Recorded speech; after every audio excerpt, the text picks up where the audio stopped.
Okay, fine. Right. So, in the second knowledge area, let me recap again what we have discussed in the previous session.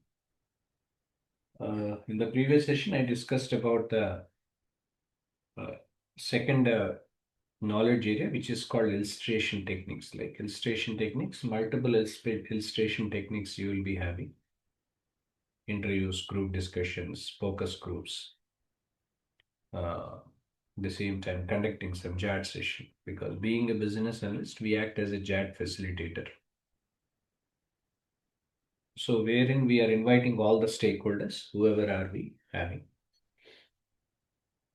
so that for two reasons. One is about expectation, second is for reality.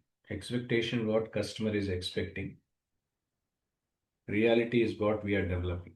So understanding over the expectation versus reality, illustration techniques are being conducted. We have even role called scribe. Okay, scribe or a documenter will be there, right? So who will be uh, documenting all the status of the particular meeting. Either it can be rejected, or it can be deferred, or it can be hold, right? So anything, right? So everything will be documented so that it is used as a reference document, and that is all something that we did. The third knowledge area, which is called enterprise or strategy analysis, the one which you can see over here, is called enterprise or strategy analysis. So enterprise or strategy analysis majorly details us about how we need to define the business need, right? So we must be knowing about the business goals and objectives of the customer, right? So we must be knowing about what should be the defining the business need. For example, customer wants some insurance management system, okay, wherein assume that they have already have insurance management system. Customer want you to upgrade this to the next level. Let's say they want to use uh, some what we call the some Guidewire policy center application or something. They want us to upgrade, means they want some cloud service. Assume that, right? So they have existing traditional uh, insurance management application. Customer wants a new application which must be scalable enough to use from the multiple locations. That is the requirement. So application should have a nature where it should have a scalability. That is one. Second, application must be accessible anywhere across places. Next, even report generations, ease of doing the business activity, everything should be flexible enough. So the traditional insurance management system may not have that possibility. So hence customer is having a need where they wants to have a Guidewire policy center or claim center or billing, right? So they wants to upgrade their requirements to the next level. So understanding over the business goals and objectives of the customer is one of the key and important thing, one to be understood with, wherein we need to define the business need. We need to identify what are the business goals and objectives that we wants to be achieved. This we must be good with. This we must be familiar with. That is first one. Defining the business need, right? So because based upon the defining the business need, we will be knowing about what business problem or the problems customer is facing, right? So what are the business goals and objectives that we wants to be achieved? Everything will be part of it. Now this enterprise analysis is also calling it as a strategy analysis, right? So now we are calling it as that way. Strategy analysis means earlier it is only understanding over a particular enterprise. That is where it was confined earlier. Now it was extended to strategy analysis also. Means you need to understand, you need to build the strategy. That's how it is transformed, right? So you need to understand what should be the strategy behind. So strategy analysis is also part of it. So these are the two major things we must be knowing, right? So knowing about the business strategy, because based upon the business strategy, they may require some solutions to be developed. So the first one is this. Second, assessing the capability gaps. Assessing the capability gaps means the gaps that we have identified between the existing to proposed system. Generally, that is where assessing the capability gaps is called as gap analysis. Okay, so first of all, we have to study this. Let me open this. We'll get some idea. Just give me a second. I have a presentation for that. Yeah. Assessing the capability gaps, where we have to study over few things. One, about we have to study over the existing system. Next, we must study over the proposed system, followed by this future system as well. Okay, these are the three things. The future system, of course, it's optional. So assessing the capability gaps. Okay, this is what we are talking about. So if you want to assess the capability gaps, first of all, being a BA, we should study over the existing system. What exactly the present system is all about. How is it performing? Okay, so what are all the features that are involved in the existing system? Listing down all, for example, the policy management system, where policy creations, cancellations, all these were involved in it. Including that, even they have even billing, right? So even claims, right? So you will be having all these, right? So what are all the features are involved in it? That we must be aware of then. Sorry. Next, how is this performing? Because there could be a performance issue, the reason why customer is approaching. So how is this performing now? How the application is performing now? And what problems are the problems they are facing? Okay, because what are the existing problems customer is facing? The problems can be anything, right? It can be a functional related stuff. It can be even non-functional. It can be even security gaps also, right? So it can be of anything. So knowing about what kind of problems or what are the problems that customer is facing. Either it can be a functional issue, it can be a non-functional one, it can be a security, right? So what are the problems they are facing that we must be good with? At the same time, where are they facing? Because either it can be the functional side of it, right? So at the same time, intensity of the problems even we should be knowing. Intensity, you will be knowing about how immediate and how important for us to provide the solutions. For that reason, intensity of the problem should also be known for us well in advance. So study over the existing system, because if you want to identify the gap between as is and to be, it's important for us to understand over the existing system. This is the first thing as a BA we have to study when we are working on any application. Especially when we are transforming from old legacy to new application, something. I am not specifying this as a guide where you can relate to anything else.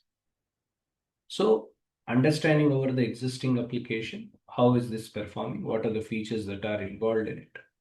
Everything we must be aware of. This is all about the existing part of it. Second is called proposed system. Proposed system or target system, I can say, right? So what kind of solution customer is expecting? So, for example, they want some cloud-based application, or so, even though some in on-premise services they want something like, right. So, what kind of solution customers are expecting, and how immediate are they expecting this? Means based upon that, whatever the model that we have chosen under SDLC will be relating to this. Beginning of the session, I told you the same. Because if customer want this solution to be provided as earliest, we must be knowing about how immediate is this to be. The reason why we are developing agile environment we were in, and we are following agile scrum, right? So all these we are writing, and we are writing user stories. We are implementing sprints, right? So how immediate customer is expecting us to provide a solution, that we must be knowing, so that we must be knowing about the importance behind. And what are their expectations? Do they have any specific expectations for that? If yes, what was that? What are their expectations, right? So what could be the possible constraints customer is expecting out of this? All these will be part of proposed system or target system, the one which we want to develop with. So existing system is the first one. We must be knowing about the proposed system. So understanding the difference between existing and proposed target system, that is what is called gap analysis. Okay, assessing the capability gaps between these two. It was an existing traditional one, legacy one, on-premise one. On-premise to cloud difference is on-premise have infrastructure, physical infrastructure will be presented. Servers, route for firewalls, everything will be maintained. Physical infrastructure will be maintained. Company may require, organization may need some data center to manage the data. That is the difference between the on-premise to cloud. Cloud means you don't require to maintain any physical infrastructure. Infra maintained in the virtual environment. You must be heard of IaaS all the time. Infrastructure as a service. Cloud service providers like AWS, Azure, Google Cloud, IBM, right? So these are the prominent cloud service providers. There were many, but still. So these providers will come up with infrastructure service. If you want to manage infrastructure for your organization virtually, they provide infrastructure service also. But the major difference is whatever you are using, you are only paying for that, right? You are not using anything upfront. You are not paying anything upfront as an investment. You are using these services and you are paying only for that. But if you want to have a private cloud kind of, then it is expensive. If it's a private public cloud, no. So of course, that's a different story, right? So we must be knowing about what type of application, right? What are their expectations? Do they want us to develop an on-premise one or cloud one, right? So what could be the possible constraints? Everything we must be knowing about the proposed system over here. Next, about the future system. Future system is usually I can consider it as an optional one because future system we don't develop, but we must be knowing about the future system so that we could assess. Okay, we could assess what could be the future needs, so that if you want to retain your customer in long run, you must predict the future needs of the customer as well. So these are the three major ones that you will be having. Assessing the capability gaps relating to this category. First, we must be knowing about the existing system. We must be knowing about the proposed as well as the future system as well. This is all about the assessing the capability gaps needs. Next, determine the solution. Solution approach means what approach are we following to perform this? Okay, what is the approach? Means if you want to develop some policy center management, policy center application, or if you want to develop some application, what should be the approach, right? So what should be the organizational process? For example, customer want only Guidewire policy center. Okay, they don't want any billing or functional. Okay, they want only policy center. They don't want any billing or claim center. All this. So then, how this can be proceed further? How are we going to proceed this to the next level? So that we must be knowing and we must be aware of. We must be knowing about the solution approach. What is the possible solution you want to develop under this? And what should be the approach behind? They want some cloud application. Okay. So billing and claim center, they have traditional ones, but policy center, we are coming with some cloud. So organizational process understanding is even important because all the three processes may not be required customer to us to develop. Customer may require anyone in that, among in that, right? So anyone it can be. So determining the solution approach even important. Next, about knowing about the solution scope, right? So that is where as a BA, we must be knowing about the scope of the project. Scope, nothing but possibility. Okay, possibility or the kind of limits that we have. That is called as scope, we stands for. Generally, that is the word we use it called for scope. Scope of the project means to develop a particular solution. What should be the possible scope? Okay, solution of the scope we need to define. That we must be knowing. Means what should be the assumptions and constraints that are need to be considered, right? So what is the business need? Everything we must be knowing under the defining the solution scope over here. Now, if you want to define the solution scope, you must be knowing about the scope of the project. This is where generally the project scope stands for. Means if you want to define the scope of the project, these are the steps that are to be followed. The first, we must be knowing about the project deliverables. Means what must be the end deliverable of the project. For what purpose are we developing the solution? Second, we must be knowing about the available resources. We as a team, as a BA, majorly. Available resources can be of two. One is about the manpower resource, second about the technical resource. I'm not talking about financial resource. That is comes under the budget part, which normally we never get into that because project management team will take care of that. Financial budget is a technical resource and manpower resource means how much manpower we require to develop a solution. And what should be the technical resource means we are developing an on-premise, we are developing a cloud application. If it was the case, right? So what is the technical stack that we have identified and agreed upon? All these will be identified under the available resources. Next, inclusions and exclusions. What are to be included? What are to be excluded? Followed by what should be the project constraints. Do we have any project constraints as well? Must be knowing about the project constraints even. So all these things will be part of the first step, which is about the crucial project information, step 1. Must be knowing about the project deliverables. You must be knowing about the available resources. You must be knowing about what are to be included and excluded. What are the possible project constraints do we have? Everything we must be aware of. This is the first step. Second, we need to build a project schedule. Right? So means what are the major tasks that we want to develop and what can be the milestones. In the agile way of approach, that is where indirectly we are calling it as sprints. Right? So sprint development we do, which can be for a week or two. And the milestones can be release planning. First, for example, release planning in 3 months. 3 months release planning means 4 into 3, 12 weeks you have. If you say 3 months of time, 4 weeks average, 4 weeks in a month, if you see 4 into 3, 12 weeks you are having. So in 12 weeks, you have to complete. So that must be the case, right? So major tasks and milestones are relating to this category, including what are the different project phases that we have, right? So what are the different project phases that we are holding or having over there?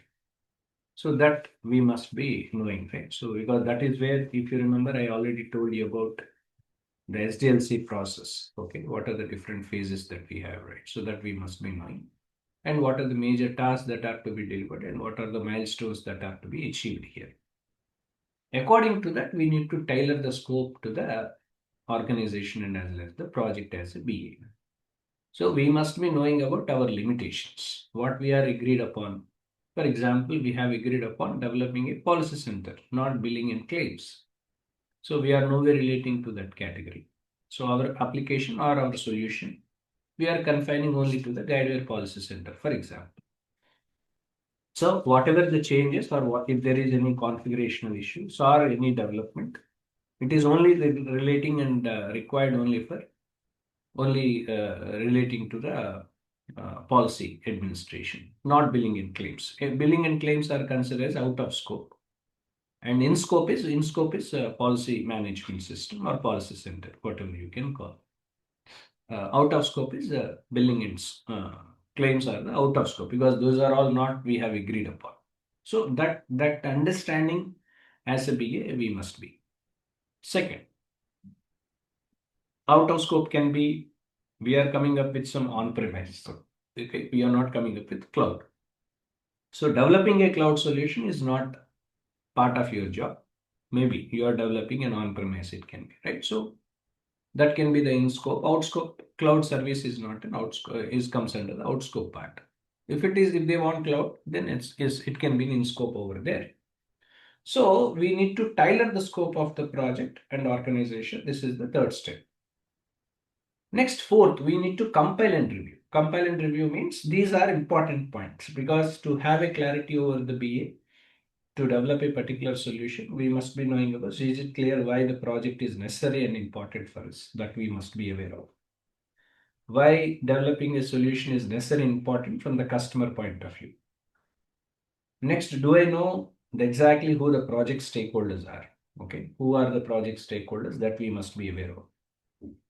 This part I covered in the beginning. Okay, stakeholder identification, analysis, and management. There you will be knowing all that. Next, your stakeholders should see a value and benefit in the project. Then otherwise there is no point in developing it. So that we must be good with. Next, we must ensure that whatever the resources, either in terms of the manpower or technical resources, must be adequate enough to complete the project.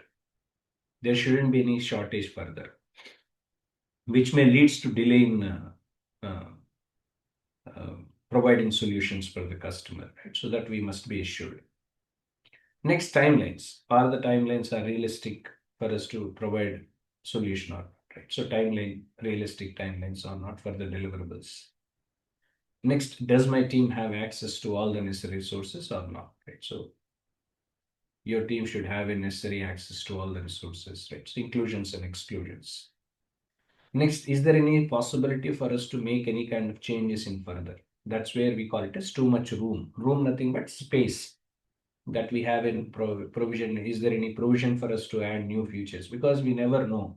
Sometimes we may require to add some new things to the existing one application, so that we should see the provision over there. Last but not least, is there any project task or a constraint that I haven't considered it? So these are the aspects that are to be identified, compile and review when we are defining the scope of the project. Finally, whatever the scope that is identified, that you can put it at the work. So this is something from enterprise and strategy analysis. From a BA perspective, we need to define the solution scope of the project. So finally, we need to define the business case. Business case where we need to know about the business situation. We must be knowing about what are the possible assumptions and dependencies do we have. What is the possible solution that we were developing over there? And what are our limitations, right? So what solution we are providing, to what extent the solution is rightly desirable. Everything we will be knowing under the business case. So business case is a preliminary understanding. As a BA, you must be knowledgeable. It means you need to have a clarity. Business case, nothing but the clarity of what you are delivering, or what you are about to deliver. That is called business case transfer. Means what must be the final understanding over the solution. Right? So you must be knowing about that. So that's called, we call it as defining the business case. Business case means knowing about the business situation, problem and objectives, goals, what you are about to achieve. Everything will be part of it. This is what we call it as defining the business case transfer. So this is, as a BA, we must be as a frontline uh, person, right? So being a business analyst team, we must be knowing about this, right? So how to define the business case, right? So how are we defining all these, right? So defining the business case, all these things are needed as a BA when you are working on the enterprise or strategy analysis. This is the third knowledge area. Next, based on that, we come up with solution, right? What solution, right? So solution as such as like uh, Guidewire Policy Center is a solution, for example. Okay, Guidewire Policy Center is a solution that we have defined and identified. Now we have to come up with a solution. Identified the solution as a BA. Identified as Guidewire Policy Center as a solution that is identified. So how these requirements to be documented? These requirements can be documented writing some user stories. Because if you see Policy Center as very as simple, you have even policy administration, where consists of creation of policies you will be having. At the same time, you have even cancellations, you have renewals.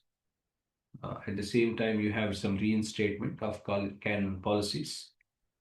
All these things are the functionalities of the policy management system. Because policy management I'm confining to. I'm not talking about billing and claims. Okay, so that's different. Assume that we are developing a policy management system. So that flow process, right? So creation of policies. If you want to create a policy, you need to submit quotation. You need to create a quotation, submit to the customer, stated customer should be agreed upon that. Customer is agreed, automatically payment, once the payment is done, policy generation document will be generated, submitted to the customer subsequently. There can be a cancellation also. Cancellation for multiple reasons. If there is no payment, right, non-renewal of payment, it leads to cancellation. But of course, they will give you some time in between, which is called delinquency period. In P&C terms, you must be knowing that. Delinquency period or delinquency status. Within that delinquency period, it has to be completed. That is called delinquency status. Within that period, it has to be completed. Delinquency status. Okay. So maybe 1 month time or so they have. If you have not completed in 1 month time, automatically policy will be considered as cancelled.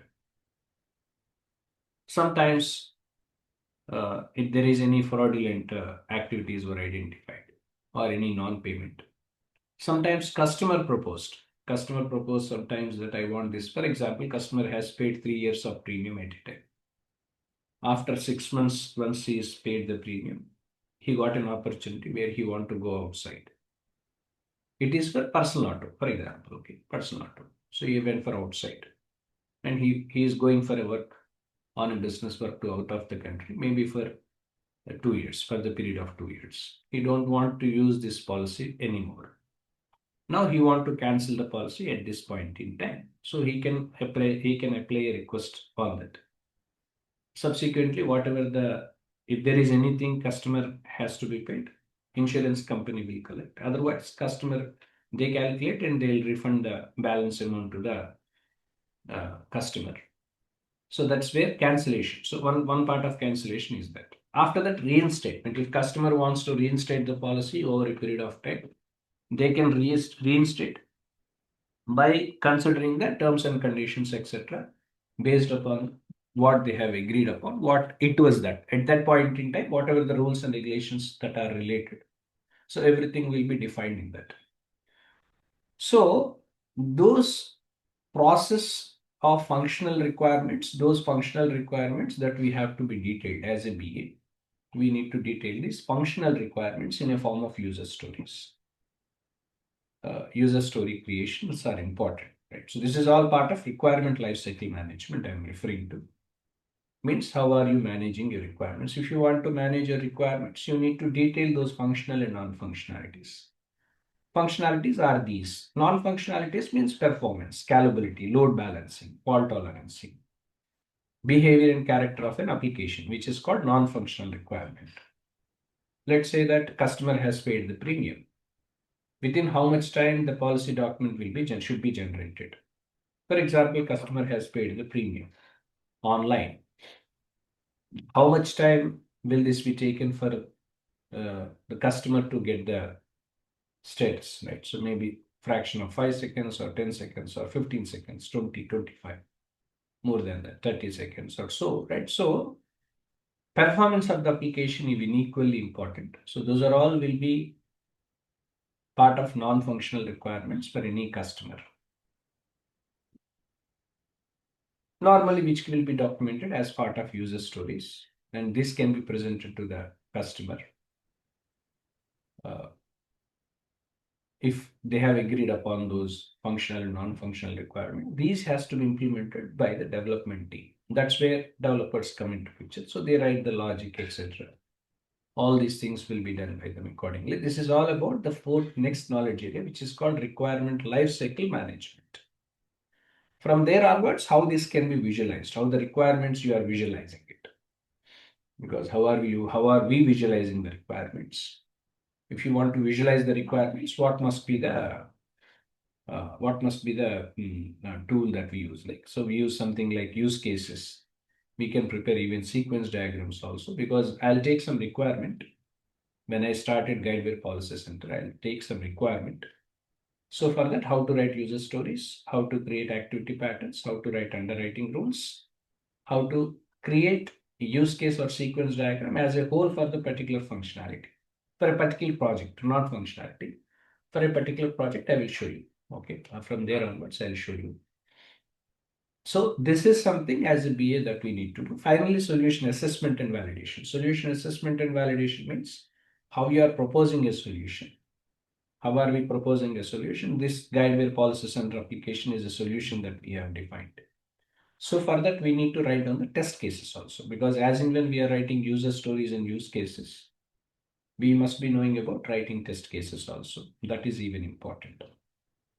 So these are the things as a BA that we must be good, that we must be knowledgeable with. But in process of learning all these, as I already stated earlier, repeating the same, so we must be knowing even application, right? So application flow process, how these policies can be created, right? So how to understand and writing activity patterns, underwriting rules under the Guidewire Policy Center as a Guidewire business analyst, okay, as a Guideware PA, that you must be good with. So for that particular scenarios, I'll take. Okay, I'll take some scenarios, some sample case scenarios I'll be taking. For that, how do we write user stories? How do we presenting this activity patterns underwriting rules for the particular case scenario? For that, how this can be test cases can be written for that. So that part of learning is something that we do from here onwards. Got it? Is it clear, everyone?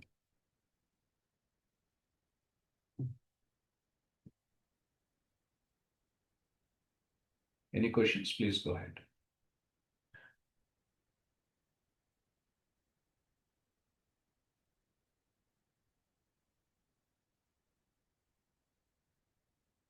Please text me if you are unable to speak, at least.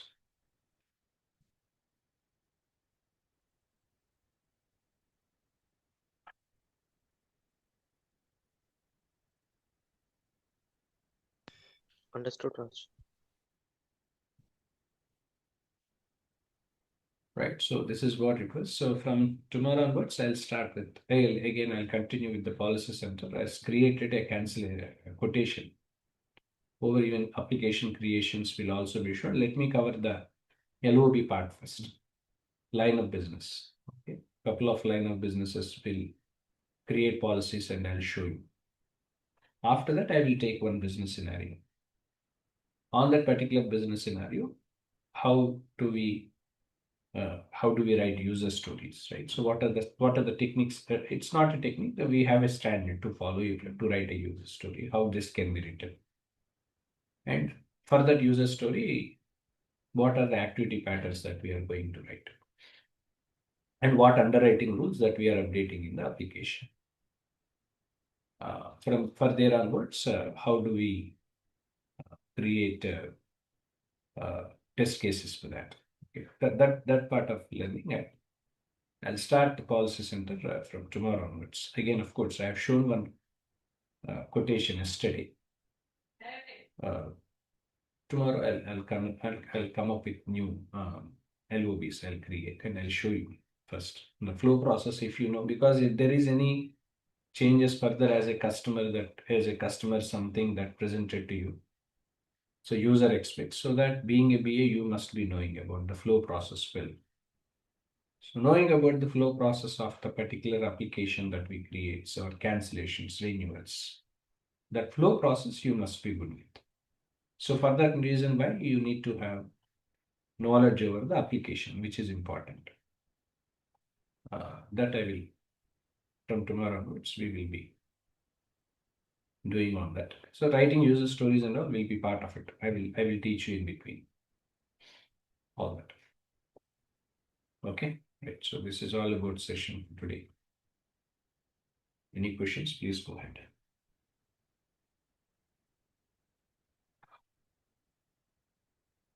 Any questions from your end? No, problem. Okay, right. So we'll connect tomorrow and we'll start with policy center. We'll go back to the policy center and I'll start there. And this practical part of user stories, as I told you, there I'll be explaining that whenever that situation comes, I'll tell you how to write user stories for that. Okay, see you. Bye.